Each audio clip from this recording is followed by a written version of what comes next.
오늘 말씀 제목은 구원이 무엇입니까? 입니다. 그는 허물과 죄로 죽었던 너희를 살리셨도다. 그때의 너희는 그 가운데서 행하여 이 세상 풍조를 따르고 공중의 권세 잡은 자를 따랐으니 곧 지금 불순종의 아들들 가운데서 역사하는 영이라.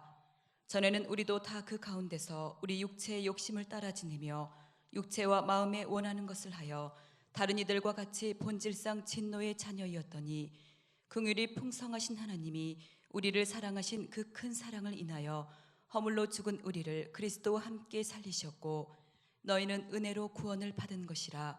또 함께 일으키사 그리스도 예수 안에서 함께 하늘에 앉히시니 이는 그리스도 예수 안에서 우리에게 자비하심으로써 그 은혜의 지극히 풍성함을 오는 여러 세대에 나타내려 하심이라. 아멘. 아멘. 바로 내용에 들어가니까 조금 어색하다고 유머는 없습니까? 라는 그런 요청이 있어서 제가 특별히 준비했습니다. 2부에 여러분에게 1부는 없었어요. 4살짜리 아들이 엄마에게 말했어요. 엄마 나 진짜 사랑해? 그럼 널 위해서는 내가 목숨도 안 아까워. 그랬더니 진짜야? 그 말 믿어도 되는 거야? 그러니까 그럼 하나님께 내가 맹세할 수 있지. 그럼 아빠하고 이혼하고 사탕 가게 아저씨랑 결혼해. 응? 엄마 그러더래요. 참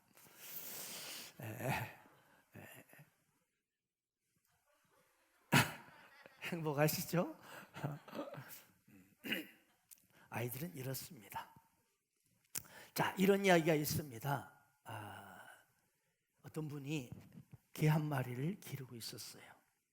그런데 어느 날 밖에 갔다가 집으로 돌아오는데 세상에 어둑어둑할 무렵에 보니까 자기 집 개가 어떤 하얀 동물을 막 물어뜯고 있는 거예요.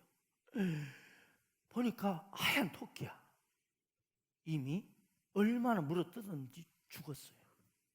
너무 충격을 받았습니다. 왜냐하면 자기 집 바로 옆집에 애완용 토끼를 기르고 있었거든요. 너무 당황해가지고 이 물고 있는 토끼를 뺏어가지고 이 죽은 토끼를 막 집에 들어가서 막 수돗물 꼭지를 털어놓고 막 흙투성이 피투성이 된 이 저기를 막 씻었어요. 그리고 이제 향수까지 쫙 뿌려놓고는 털까지 저기로 드라이로 쫙 말려가지고 깨끗해가지고 그리고는 날이 어두워질 때를 기다렸어요. 어두워지자 토끼를 가지고 몰래 그 옆집 뒷부분으로 살살 들어가가지고 토끼장을 보니까 토끼장이 비어있는. 어떡하냐. 그리고는 그 토끼를 살짝 넣어놓고 빠져나왔어. 그리고 다음날 출근했는데 직장에서 이게 마음이 막 불안하고 찝찝한 거예요. 그래서 조금 일찍 퇴근을 해서 이제 그 옆집에 그 가까이 가서 이렇게 한번 그 토끼장 주변을 이렇게 살살 봤어요. 여러분, 이것이 범죄 수사학의 원리에 의하면 범인은 반드시 현장에 돌아온다. 서성거리는데 그때 이 옆집 주인이 마치 나온 거예요.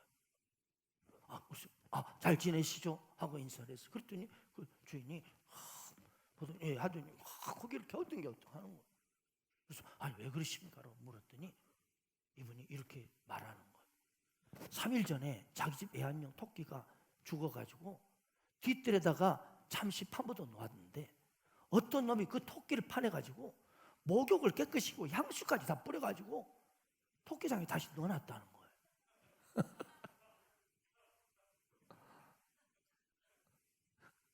여러분, 구원이 무엇입니까? 그냥 죽어있는 시체에다가 목욕시키고 비누칠하고 향수 뿌리고 드라이기를 쫙 말려놓고 깨끗하게 해놓은 정도가 구원입니까? 그건 구원이 아닙니다. 그렇게 한다고 이 토끼가 살아납니까? 시체를 깨끗이 목욕시키고 그리고 향수 뿌리고 그리고 드라이기로 쫙 말리고 그런데 시체가 살은 거 아니잖아요. 우리 인간도 마찬가지예요. 오늘 본문 에베소서 2장 1절에 뭡니까? 허물과 죄로 죽었던 너희라고 이렇게 기록합니다. 가끔 이렇게 기도한 분들이 있어요. 뭐냐면 죄로 말미암아 죽을 수밖에 없는 저를. 그런데 성경은 그런 표현은 전혀 안 나와 있어요. 오늘 말씀도 보세요. 허물과 죄로 죽을 수밖에 없던 게 아니에요. 너희. 그게 아니에요. 허물과 죄로 죽었던 너희라고 말하는 거예요. 죽을 수밖에 없는 게 아니라 이미 죽었어요. 이미 여러분, 우리는 살아 숨쉬고 움직이고 있는 것 같지만 실상은 영적으로 죽어 있는 거예요. 이게 죽었다고 선언하는 거예요. 한마디로 허물과 죄로 영이 죽어서 영이 시체가 있는 거예요. 영의 시체. 영적인 시체가 우리라는 거예요. 누가복음 15장 24절 이 돌탕 이야기 나오죠. 돌아온 탕자 이야기. 거기 보면 내 아들은 죽었다가 다시 살아났으며, 그래, 죽었다 다시 살아났다. 그러니까 이 돌아온 탕자에 대한 아버지가 하는 말이에요. 그러니까 탕자가 아버지 품을 떠나서 허랑방탕한 삶을 살고 하는 그런 시간에는 이미 탕자는 아버지께는 뭐예요? 무슨 말이죠? 죽은 사람이에요. 죽은 사람. 탕자는 아버지와 분리돼서 있는 모습이에요. 이게 여러분 영적으로 죽었다는 의미예요. 영적으로 죽었다는 의미가 뭐냐면 하나님 아버지와 내가 분리된 상태를 말하는 거예요. 분리된 상태. 로마서 6장 23절에 보니까 죄의 삭은 사망이라. 무슨 말이에요? 허물과 죄로 우리는 이미 인간은 영적 시체가 된 거예요. 뭐 보니 큰 소리 치고 막 이렇게 코 씩씩 불고 우리 뭐 하고 있지만, 그러나 그 인생은 영적으로 보면 시체라는 시체. 육체는 살았다 하나 실상은 시체예요. 시체는 어떤, 시체에게는 이가 진짜 멋진 인생을 살려면 그 해답은 딱 하나밖에 없죠. 뭐예요? 죽었으니까 새 생명이 들어와야 해요. 새 생명이 들어와야 돼. 새로운 생명이 들어올 때 살아날 수 있고 다시 멋진 인생을 살 수 있는 거예요. 이것을 성경은 뭐라 하냐면 새 생명이 들어오는 것을 이걸 거듭남이라고. 거듭난다. 예수님께서 요한복음 우리 3장에 이렇게 말씀하셨어요. 예수께 대답하여 이르시되 진실로 진실로 내게 이르노니 사람이 거듭나지 아니하면 하나님의 나라를 볼 수 없느니라. 그러자 데모를 많이 했나 봐요. 니고데모가 이르되, 한 분이 좀 멍한 분이 계셔서 제가 농담을 했습니다. 죄송합니다. 사람이 늙으면 어떻게 날 수 있습니까? 두 번째 엄마 뱃속에 들어갔다가 다시 나올 수 있습니까? 인간이?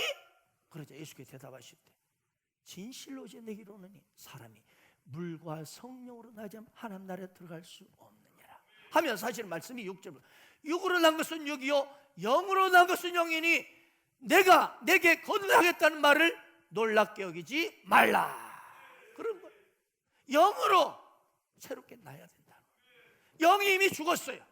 육은 살아있지만 육은 육이고 영으로 난 것은 영이니, 아멘. 그렇습니다. 새 영, 하나님의 영이 그 인생에게 시체가, 영적으로 시체가 된 그 인생에 새롭게 들어와서 새롭게 태어나는 것이 바로 거듭남. 이게 거듭났다는, 거듭났다. 그런데 오늘 본문 1절에서 보니까 그는 허물과 죄로 죽었던 너희를 살리셨도다. 여기 그는 누굽니까? 예수님이시죠. 예수님께서 허물과 죄로 영적 시체인 너를 살려주셨다는 거예요. 에베소 교인들에게 하는 이야기예요. 예수 믿는 성도들에게. 여러분, 예수를 믿는 성도들은 허물과 죄로 이미 영적 시체였던 너, 영적으로 이미 죽었다 너, 육체는 살았지만 이미 영은 죽었던 너를 예수 믿는 순간 주님이 살리셨도다. 앞으로 살아날 것이 아니라 지금 예수 믿는 그 순간 살아났도다. 이거예요. 그렇습니다. 예수는 허물과 죄로 영적 시체가 되어 있던 우리를 살려주셨어요. 새 생명을 주셨어요. 예수님께서 이 땅에 오신 목적을 당신이 설명할 때 이런 말씀을 자주 하셨어요. 뭐냐면 내가 온 것은 양으로 내 양으로 생명을 얻게 하고 해. 예수님은 새 생명을 주시기 위해서 이 땅에 오셨습니다. 아멘. 그래서 어느 날 우리가 예수 그리스도를 나의 주, 나의 하나님으로 주님, 내 인생에 주님이 필요합니다. 그동안 내 인생이 내가 주인이 되어 살았지만 그러다 보니 너무나 힘들고 고통과 그리고 많은 상처 속에 내가 살았습니다. 이제 그러나 살아보니 그게 아님을 알았습니다. 예수님이 진정 내 인생의 주인이 되어주셔야 내가 참 평안과 기쁨을 누릴 수 있음을 믿습니다 하고 예수님을 내 인생의 구주로 나의 하나님으로 내 마음에 들어오도록 초청하고 영접했을 때 우리는 그때 새로운 생명으로 태어나는 거예요. 죽은 시체가 영원한 생명을 얻는 거예요. 아멘. 이 새로운 생명을 얻은 상태, 이것이 바로 구원이요 거듭남입니다. 그리고 우리는요 새로운 생명을 통한 새로운 창조물이 됩니다. 그런 중 누구든지 그리스도 안에 있으면 새로운 피조물이라. 이전 것은 지나갔으니 보라 새 것이 되었도다. 여러분, 이것이 거듭남이요 이것이 구원인 것입니다. 아멘. 새 것, 새로운 피조물. 아멘. 그러므로 여러분, 구원받았다는 것은요 단순히 어떤 그 인생이 개선되고 어떻게 개혁이 되었다 그런 수준이 아닌 거예요.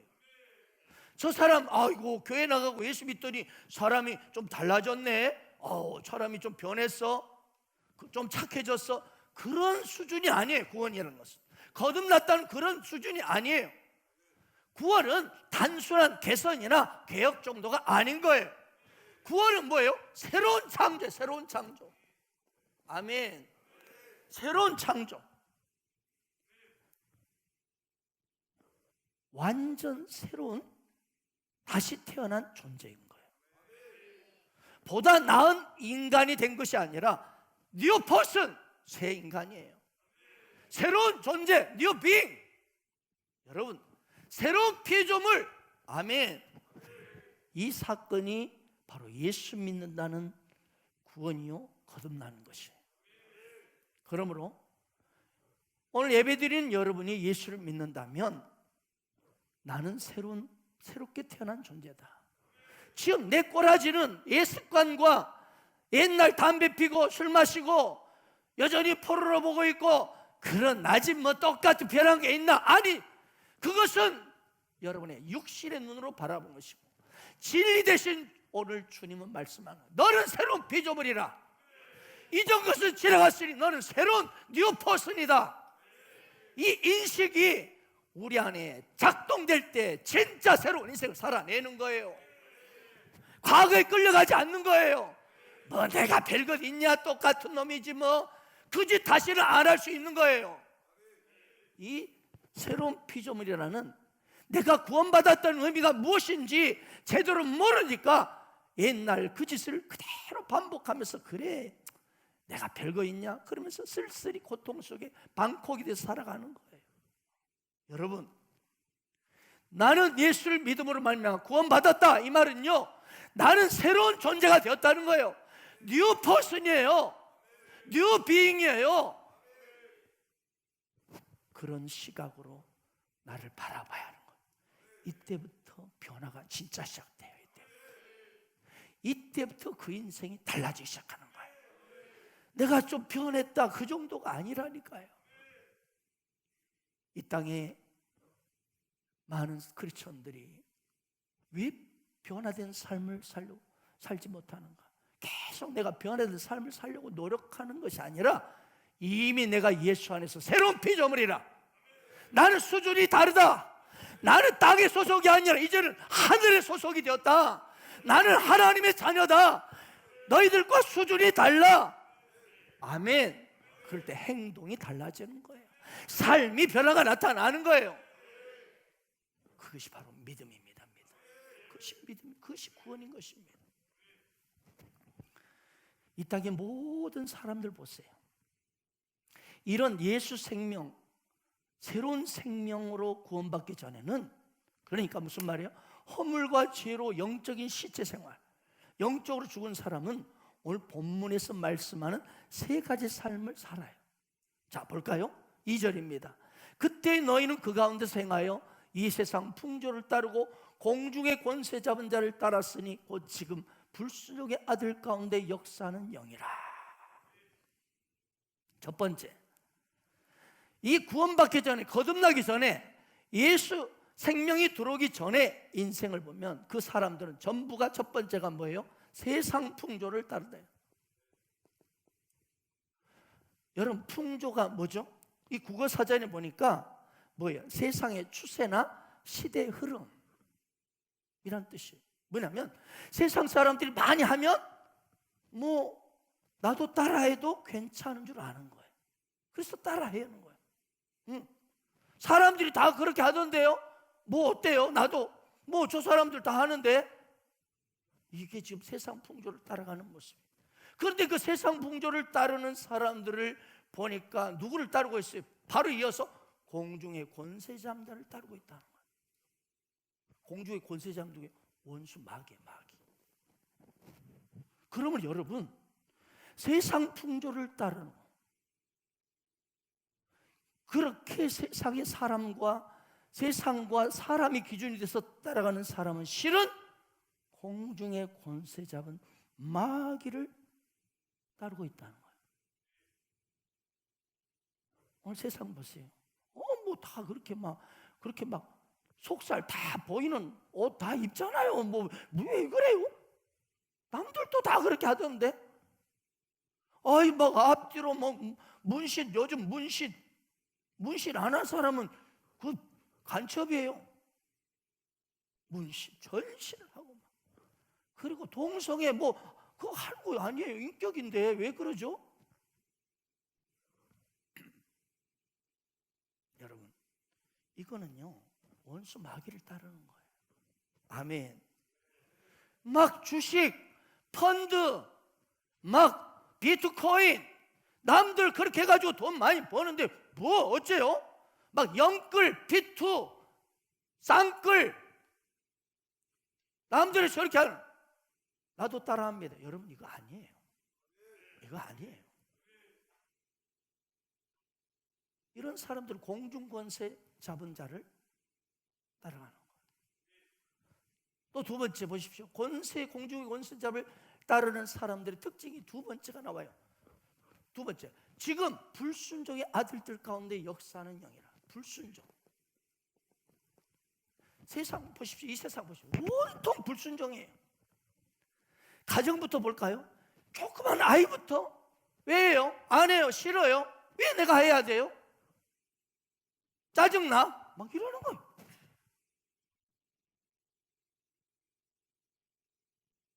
청년부터 장년, 노년이기까지요, 이 세상은 이 거역형, 불순종형으로 꽉 차 있습니다.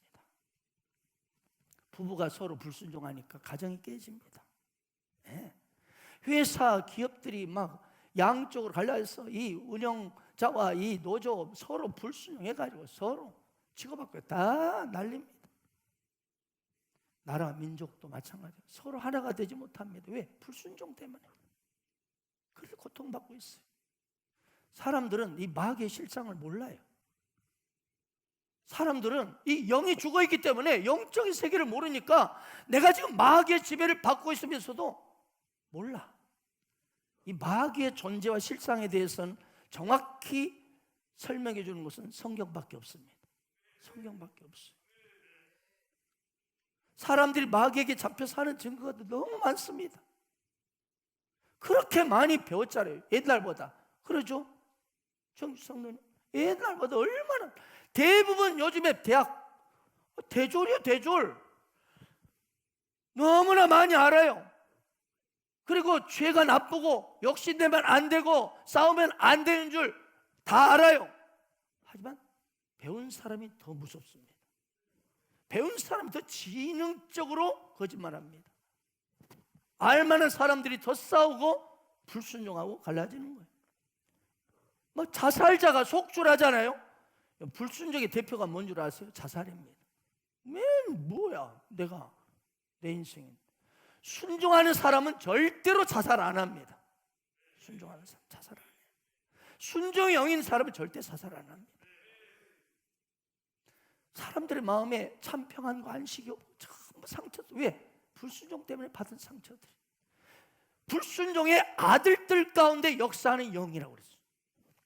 불순종의 아들들 가운데, 불순종하는 아들들 가운데 역사하는 영, 이게 뭐예요? 마귀의 영이. 마귀가 불순종하는 이 인생들 속에 막 난리 쳐버리는 거예요.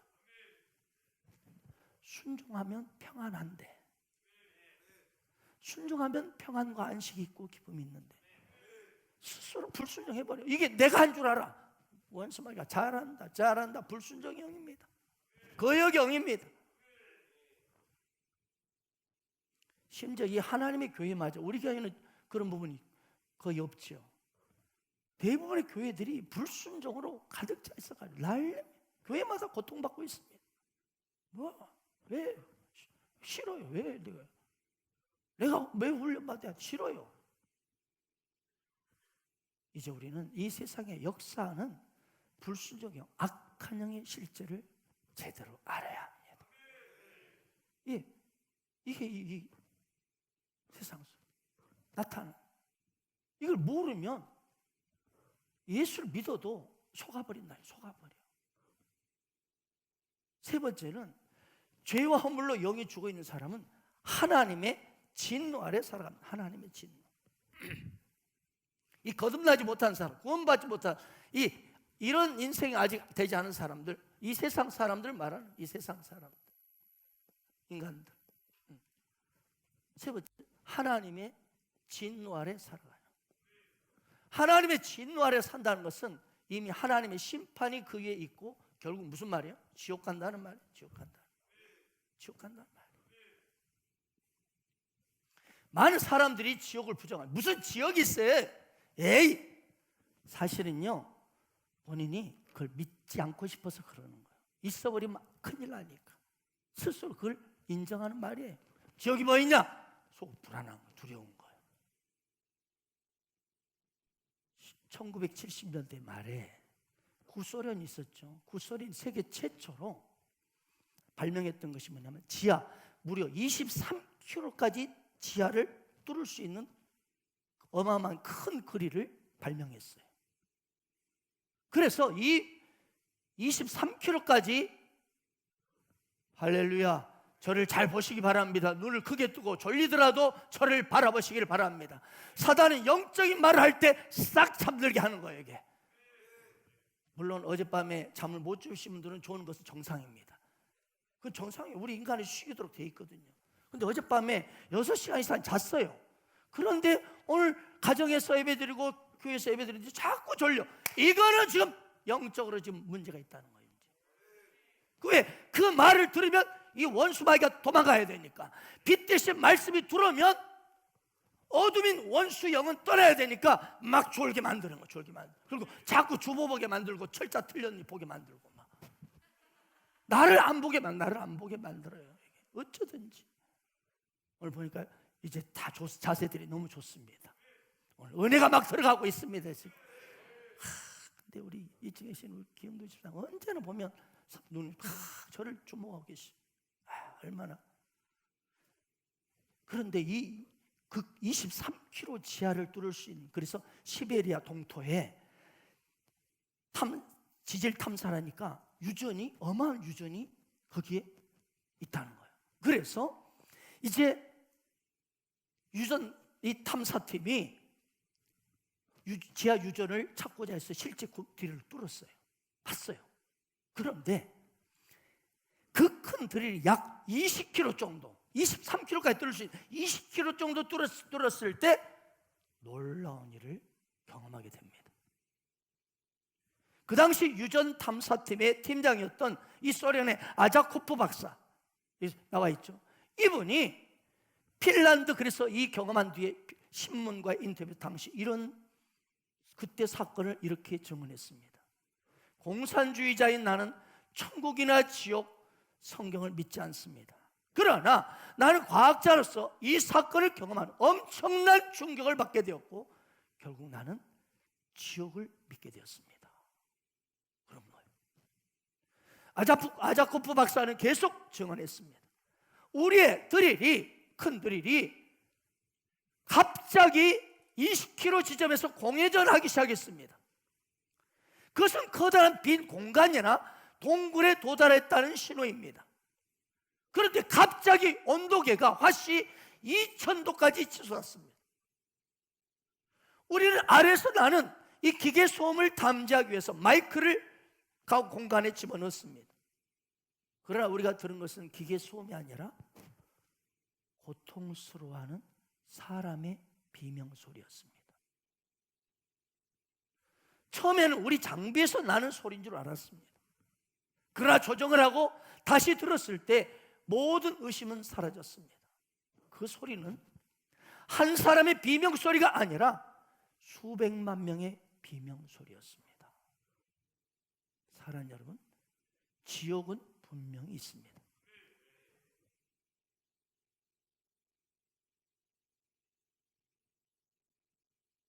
그럼 어떤 사람이 지옥에 가는 것입니까? 바로 이 사람들입니다.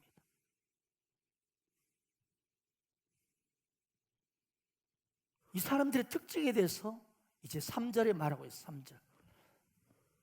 우리 육체의 욕심을 따라 지내며 육체와 마음에 원하는 것을 합니다. 자, 이 지옥의 인생들의 특징, 거듭나지 못한 이 세상 사람들의 영이 죽어있는 그 인생들 특징은 영이 죽어있기 때문에 육체가 엄청나게 발달되어 있죠. 육체와 이 혼, 마음, 영, 혼, 육이 있잖아요. 영은 죽어있기 때문에 육혼이 엄청 발달되어 있는 거예요. 그래서 육체와 영혼, 마음에 원하는 짓을 막 하는 거예요. 내 마음대로, 내가 육체대로, 막 마음의 소욕대로, 욕심대로.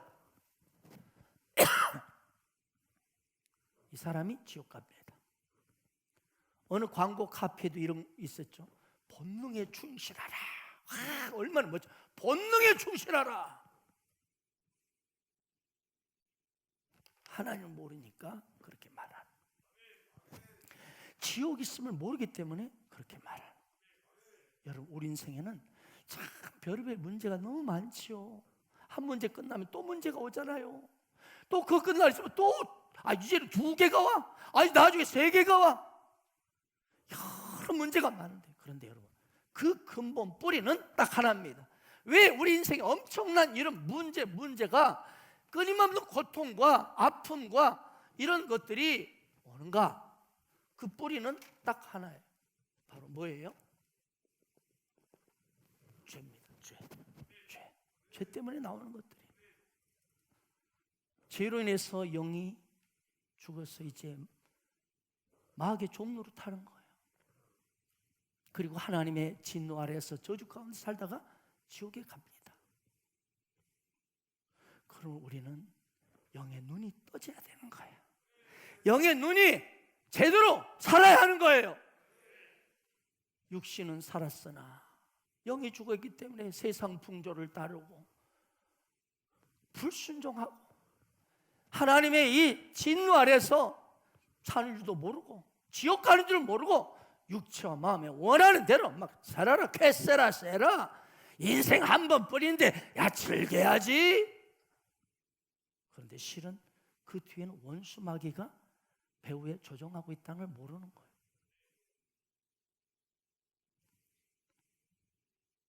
그런데 이 성경만이 이것을 알게 해주는 거죠.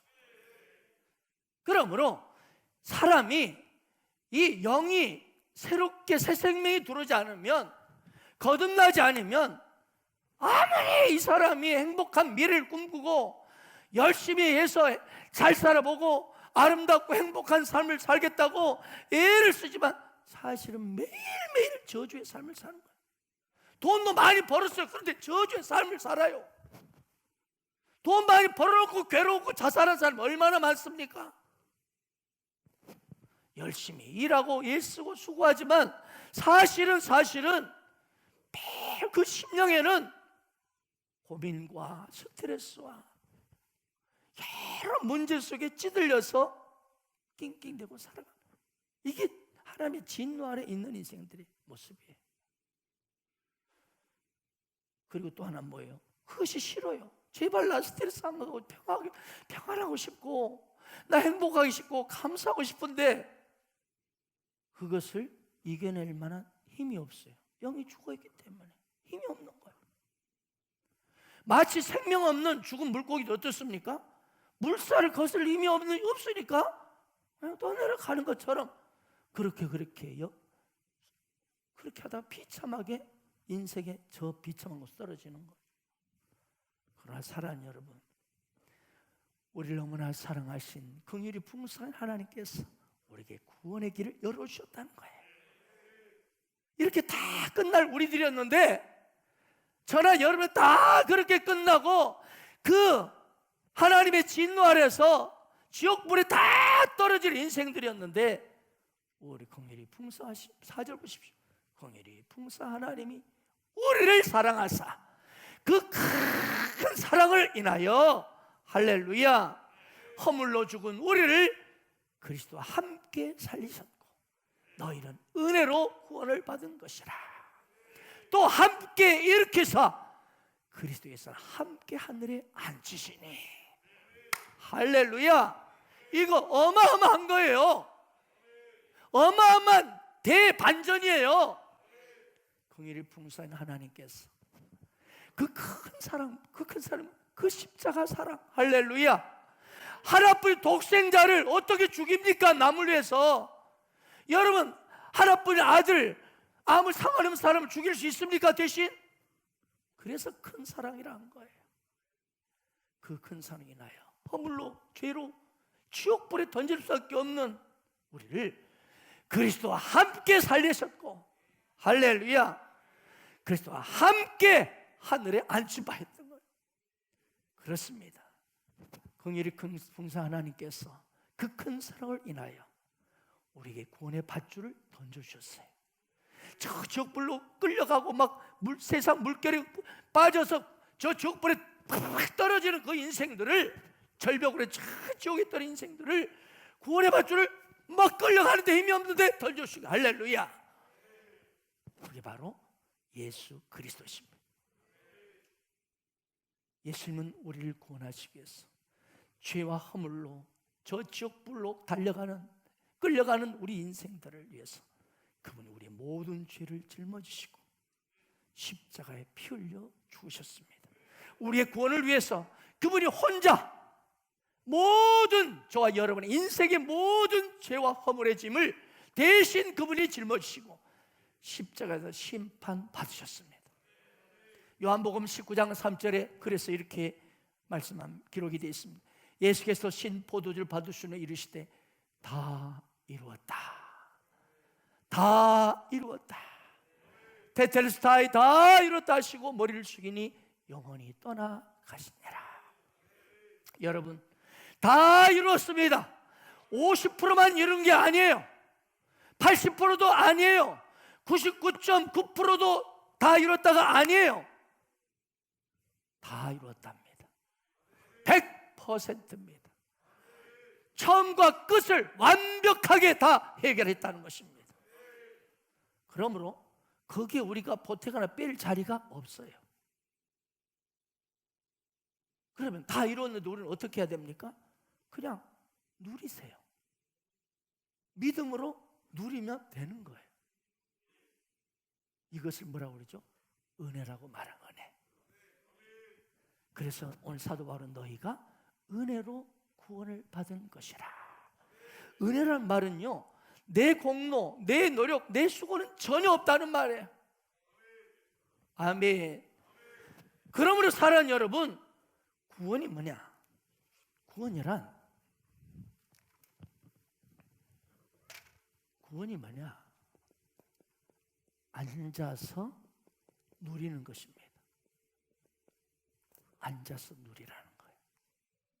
편히 앉아 서성대지 말고 촐랑대지 말고 그냥 편안히 누려라. 오늘 사도 바울은 너희가 은혜로 구원을 받은 것이라. 그렇습니다. 구원이란 편히 앉아서 누리는 것입니다. 이것이 구원받은 자의 삶이에요. 은혜 아니면 살아갈 수가 없네. 호흡마저도 다 주의 것이니 세상 평안과 위로 내게 없어도 예수, 오직 예수뿐이네. 은혜 아니면 살아갈 수가 없네. 호흡마저도 다 주의 것이니 세상 평안과 위로 내게 없어도 예수, 오직 예수뿐이네. 그 신계회 다 볼 수도 없고 작은 곳 안에 지쳐도 주께 묶인 나의 모든 삶 버티고 견디게 하시네. 은혜 아니면 살아갈 수가 없네.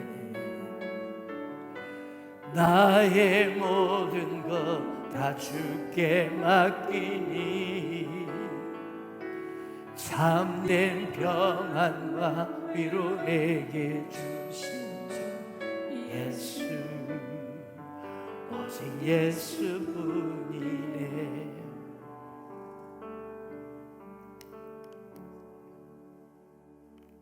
은혜로 사는 삶이란 오늘 찬양 가사처럼 나의 모든 것을 다 주께 맡겨버린 삶입니다. 그래서 뒤에서 나는 앉아서 누리는 거예요. 주님이 어떻게 하시는지 그래서 감사하고 즐거워하는 거예요.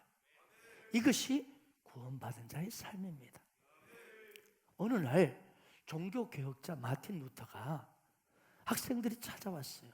그럼 선생님, 어떻게 하면 선생님은 그렇게 많은 세상 시험과 유혹을 어떻게 쉽게 이길 수 있습니까? 라고 질문했어요. 그러자 루터는 이렇게 대답했다고 합니다. 굉장히 중요합니다. 이것을 여러분의 삶에 적용하시길 바랍니다. 사단이 자꾸 내 마음의 문을 두드리면서 문을 열라고 소리칠 때가 많다네. 그럴 때마다 내 마음에 계시는 예수님이 나가셔서 문을 열어주신다네. 마귀가 아니 이 집에 루터가 살고 있지요? 라고 물어보면 예수님은 과거엔 루터가 살았지, 그러나 지금은 내가 살고 있어 라고 대답하신다네. 그럼 마귀는 대경 실색에서 도망가 버린다네. 내가 시험을 이기는 방법은 이것이라네. 이것이 구원받은 자가 사단 마귀를 물리치는 방법입니다. 우리는 어떤 문제 앞에 두드리면 어떤 사건 앞에 놀래가지고 궁금해. 내가 먼저 열고 놀랍니다. 앉아서 좀 가만히 쉬지를 않아요. 내가 먼저 나가가지고 문을 열고 누구예요? 주님이 계시는데 주여라고 말해놓고 나여 하고 막 내가 먼저 나가는 거예요. 오늘 마틴 루터의 이 삶의 영적 태도가 저와 여러분의 태도가 되기를 바랍니다. 어떤 문제 앞에 나는 앉아서 쉬는 거예요. 주님이 어떻게 하시는지. 할렐루야. 우리 내가 먼저 뭐든 하려고 그 주님이 뒤에서 그냥 바라만 보고 계셔요. 여러분, 주님이 다 일하셨습니다. 주님이 나와 함께하고 계십니다. 주님이 내가 너를 인도한다고 말씀하고 계시잖아요. 내가 너를 보호하라고 말씀하시잖아요.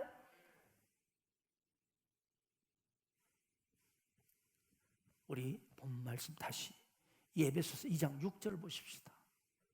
너무나 중요한 영적 비밀이 여기에 있습니다. 또 함께 일으키사 그리스도의 안에서 함께 하늘에 앉히시니. 할렐루야. 우리가 예수 그리스도를 나의 구주로 영접하고 믿을 때 예수님과 함께 우리는 일으킴 받습니다. 죽은 내가, 영적으로 죽은 내가 영이 다시 살아나는 거예요. 영이 부활할 뿐만 아니라 예수님과 함께 그분 안에서 함께 하늘에 탁 주님이 앉혀주셔요. 우리 하나님이 앉혀주셔요. 앞으로 너를 하늘에 보좌에 앉혀주겠다가 아니에요. 이미 그 함께 일으켜서서 십자가 그분의 부활 사건을 통해서 우리가 예수를 믿을 때 그분이 부활하신 주님과 함께 내가 살아나고 하늘 보좌에 오르신 그분과 함께 우리도 하늘에 앉혀지고 미래가 아니에요. 그러므로 사랑하님, 지금 육신의 내 꼬라지를 볼 때는 이 형편없어요. 이게 뭐냐? 너무 연약하고 너무 부족하고 너무 부끄러운 것이 많을지라도 어떤 마음이요? 나는 이래봬도 하늘 주님과 함께 내가 하늘에 안침받은 존재다. 아멘. 이거 여러분 어마어마한 것입니다. 예수 믿는 당신은 지금 하늘 보좌에 주님과 함께 앉아 있어요. 내 육신은 이 땅에서 왔다 갔다 하고 내 영이 또 여기 함께 있지만 이미 내 영은 주님과 함께 연합해서 할렐루야 하늘 보좌의 우편에 앉아 있는 거예요. 그리고 장차 실제로 앉게 되는 것이다. 이걸 가슴에 새기세요. 이 진리의 말씀이 여러분의 가슴의 인격을 여러분 적시기를 축복합니다. 이때 수준이 다른 삶을 살기 시작해요. 닭의 인생이 아니라 계속 땅만 보고 뭘 먹을까 꼭꼭꼭꼭꼭. 닭성도 하도 많이 세상 것을 이겨저기 막 꼭꼭하고 돌아다니다가 많이 드셔가지고 목이 막혀버렸어. 너무 많이 먹어 급하게. 그래 너무 답답하니까 생수를 한번 쫙 마시고는 썩나 하고 또 주일에 한 번 와가지고 생수 한 번 먹고 시원하다. 그리고 또 꼭꼭꼭꼭. 우리는 독수리 성도예요. 하늘 보좌에 있는 성도예요. 아멘. 이 일은 모두 주님이 하셨어요. 모든 고통의 짐, 가난의 짐, 질병의 짐, 모든 상처의 짐을 예수님 다 짊어지셨어요. 아멘. 그런데 내가 아직 짊어지지 않은 것처럼 혼자 날려 주여라고 해놓고 여전히 나요 하고 막 문제 때문에 정신없어요. 여러분 고통도 가난도 질병도 연약함도 죄도 허물도 부족함도 예수님이 다 짊어지셨습니다. 때문에 너는 할 일이 없고 내가 다 짊어졌으므로 너는 오직 그리스도의 은혜에 감사하며 하늘 보좌에 앉아서 누리라는 거예요. 이것이 구원입니다. 어머니가 주방에서 부지런히 막 식사 준비를 하는데 조그만 어린 딸이 와가지고 엄마 내가 도와줄게 하면서 막 밥상을 차리는데 방해를 해요. 막 보니까 전기밥솥에 지가 막 스위치 눌러봤다가 넣었다 하고 뺐다 하고 또 가스불 켰다 뺐다 하고 그리고 막 숟가락 놓는다 하더니 막 떨쳐버리고 쟁반 깨뜨려 버리고. 그래서 주방에서 이렇게 식사 준비하는 어머니가 뭐라고 해요? 야, 너는 도와주는 게 아니라 내 일에 방해가 되고 있어. 너 좀 가만히 좀 있어. 음식은 내가 준비한다. 주방은 내가 일하는 곳이니까 너는 이제 여기 오지 말고 이제 음식 다 만들어서 엄마가 갖다 주면 맛있게 먹기만 해. 그래도 나 도와줄래? 나 엄마 하는 거 다 도와주고 싶어. 그러다 한 대 얻어 터집니다. 가만히 좀 있으라니까. 뭘 엄마는 자꾸 방해하느냐? 네가 하는 일은 도움이 아니라 방해다. 오늘날 구원에 관한 일이 그렇습니다. 주님이 다 이루셨는데 내가 좀 달라들어서 내가 좀 착해지도록 막 애쓰고 노력할게요. 내가 더 종교 행위를 많이 해서 내가 하나님께 영광 돌릴게요. 그리고 내가 더 고행을 할게요. 내가 더 많이 도덕적 행위를, 착한 일을 많이 할게요. 그러니까 하다가 지쳐버리는 거예요. 그러다가 하다가 사역도 힘들고 다 힘든 거예요. 내가 하려고 하니까. 주님이 다 이루셨어요. 주님이 그래서 내게 성령을 따라, 성령이 내 안에 거시잖아요. 할렐루야. 그분의 감동 따라 나는 수고하면 되는 거예요.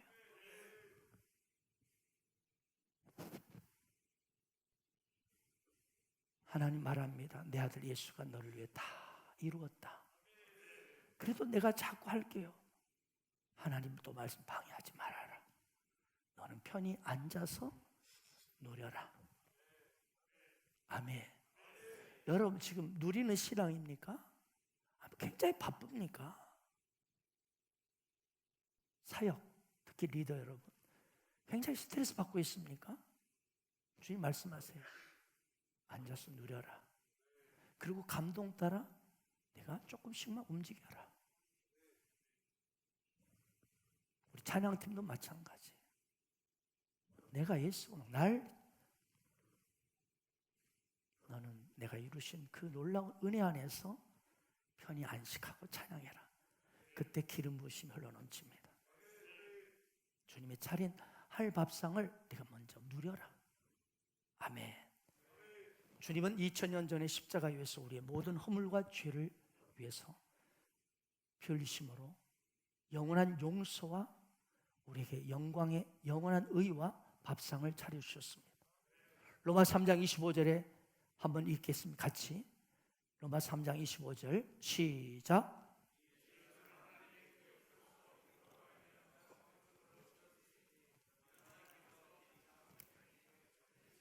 간과하심으로 자기의 의로우심을 나타내야죠. 여러분, 우리가 스스로 착한 행위를 많이 한다고 해서 의롭게 되는 건 아닙니다. 이미 우리는 의로운 존재가 되었습니다. 이미 십자가에서 예수님이 엄청난 고통의 대가집을 하심으로 우리에게 영원한 의로움의 밥상, 거룩함의 밥상, 영화로움의 밥상, 영광의 밥상을 다 차려주셨습니다. 이것을 믿음으로 받아들이고 그대로 믿음대로 가면 됩니다. 사랑하는 예수님을 믿으면 부자의 밥상도 차려주십니다. 하나님 아버지께서 부자이신데 아들이 뭐 걱정할 게 뭐 있습니까? 아멘입니까? 예수를 믿으면 더 이상 가난하지 않습니다. 째째하게 살지 않습니다. 막 오그리고 모으려고 몸부림치려고 하지 않습니다. 먹고 사는 걱정이 다 사라집니다. 예수님이 이렇게 말씀하셨어요. 오늘 있다가 내일 아궁에 던진 들풀도 하나님이 이렇게 입히시다. 하물며 너일까 보냐? 하물며 사랑하는 너일까 보냐? 믿음이 적은 자들아. 그러므로 염려 이르기를 뭘 먹을까 뭘 마실까 뭘 입을까 하지 말라. 이것은 다 이방인들과 하는 것이라. 너희 하늘아버지가 이 모든 너에게 있어야 할 줄을 아시느니라. 그러므로 너희는 먼저 그의 나라 의를 구하라. 그리하면 이 모든 걸 너에게 더하시리라. 이 비밀을 깨닫기를 축복합니다. 가진 돈 계좌에 별로, 통장에 들어있는 게 별로 없습니까? 괜찮습니다. 아버지가 부자인 아이는 가진 것이 없어도 염려가 없는 것이죠.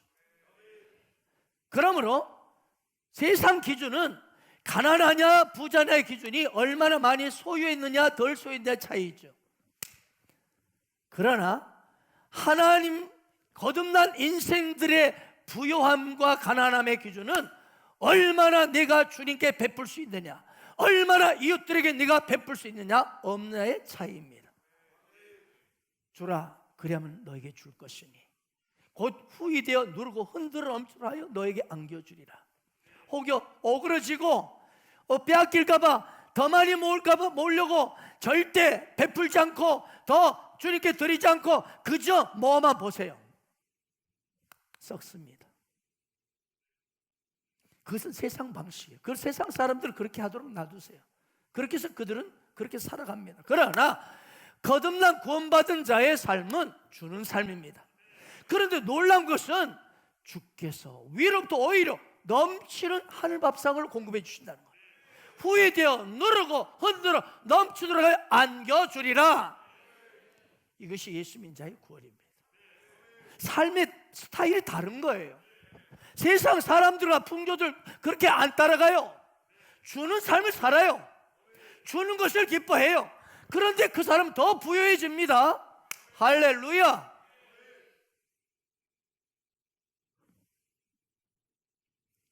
(1961년에) 별세한 아이젠하워 대통령, 그가 마지막 임종의 순간에 대한 것입니다. 이제 느낌이 곧 자기가 이 땅을 떠날 때가 가까이 왔음을 직감하고, 그 당시 유명했던 빌리 그레이엄 목사님을 신방을 청했어요. 그래서 미 육군병원에 마지막 입원했는데 30분 동안 이 아이젠하워 대통령이 이 빌리 그레이엄과 같이 이제 대화를 했습니다. 그리고 30분 이야기를 하고 떠나라니까 아이젠하워 대통령, 빌리 그레이엄 좀 더 나하고 이야기 좀 해줄 수 없겠나? 이게, 아니 대통령 각하 무슨 하실 말씀이 또 있습니까? 그러니까 나 하나님을 어떻게 만나야 할지 확신이 없어. 좀 도와주세요. 그럼 하나님 만날 확신이 없다. 이 땅을 떠나서 나 어떻게 두렵다는 거야. 대통령이 지금 죽어가는데 하나님 내가 어떻게 만날 수 있을까? 자신이 없다는 거야. 그래서 빌리 그레이엄 목사님이 신약 성경을 펴놓고 예수님께서 어떻게 피 흘려 죽으셨는지, 어떻게 해서 죄사함 받는지, 어떻게 하나님 자녀가 될 수 있는지 해서 진지하게 설명을 해줬습니다. 그리고 마지막에 말했습니다. 대통령 각하, 선행으로 구원받는 건 아닙니다. 우리 업적이 대단하다고 해서 하나님 앞에 갈 수 있는 것도 아닙니다. 우리의 모든 노력이, 여러분, 예수님이 죄 문제를 해결할 수 없습니다. 그래서 하나님은 하나뿐인 독생자 예수를 이 땅에 보내셔서 십자가 위에서 그분의 모든 몸을 찢고 피 흘려서 우리의 모든 죄짐과 고통을, 심판을, 진노를 다 해결해 주셨습니다. 예수님께서 구원을 다 이루어 놓으셨습니다. 그러니 대통령 각하, 이제 믿기만 하면 됩니다. 구원은 공짜입니다. 구원은 하나님의 선물입니다. 그냥 주니까 그저 받아들이면 되는 거예요. 그냥 이 예수를 나의 구주로 믿기만 하면 평안을 얻게 되는 거예요. 하나님을 제대로 만날 수 있는 거예요. 대통령님께서 구원을 받기 위해서 지금 무슨 일을 하거나 그렇게 할 필요 없습니다. 그냥 단순히 예수님이 내 죄를 모두 다 해결해 주셨구나, 그분이 나의 모든 것의 주님이시다 하고 마음에 영접하고 믿으세요. 그리고 빌리 그레이엄이 아이젠하워를 마지막 손을 붙잡고 간절히 기도를 해줬어요. 그랬더니 이 아이젠하워가 대통령의 눈물을 쫙, 빌리 감사해요. 난 이제 하나님을 만날 준비가 되었어. 조금까지는 준비가 안 됐어요. 왜? 하나님 이렇게 다 이뤄놓으신 예비한 천국 밥상은 제대로 몰랐던 거예요. 그러나 이제 보니 하나님이 예수님 하나뿐인 아들 예수를 통해서 구원의 밥상을 다 차리는 것을 제대로 한 거예요. 그리고 예수님을 진실로 인격적으로 예수님을 나의 구주로, 나의 주님으로 영접했습니다. 그 믿고 난 다음에 마음에 평안이 밀려오고 그는 기쁨 가운데 이 세상을 다 미소 지면서 떠났답니다. 사랑, 이것이 구원입니다. 자, 일어나서 찬양하고 기도하겠습니다.